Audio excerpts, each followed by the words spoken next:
3 adults and 3 children were killed at a school shooting in Tennessee. Police say the shooter was a 28-year-old who was armed with at least 2 assault rifles and a handgun. They were killed after a confrontation with police. Their motive is still under investigation. For more on this story, I am now going to turn to Lana Zak, who is joining me from Nashville. Lana, you spoke with some in the community there. Tell us more. Hey there, John. Yeah, just over my shoulder, you can start to see that flowers have been laid. A teddy bear is also over there. That's the entrance to the church, and up that hill is the school. And the person that I spoke with was a community member, and she said, you know, she doesn't have a personal connection except to know people that lost people. But for her, I think part of what made it even more powerful was that she didn't have that family connection, but that she just felt a heartbreak for her town going through this right now, her community. And when I asked her about how she feels about this type of gun violence taking place in a school that's just down the street from her, she said that what we should have learned by now is that this can happen anywhere and that it can happen everywhere, and that was part of the message.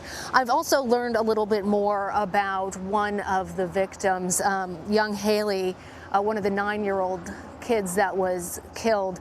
Chad and Jada, her parents, had a dual role. They actually served as I believe Chad was the pastor here at the church, in addition to now having lost the life of his young daughter. It is so sad and powerful in talking to people that whether they have a family connection or not, their voices are getting caught. People are so upset, so frustrated, and just baffled as to how this could have happened. We all are. Lana, there's also a pattern to these that we've all covered over the years, and so yes. A vigil is, I would imagine, planned, and because this was a Christian school, I would suspect there will be a prayer vigil. What do you know about any of those plans? Mm-hmm.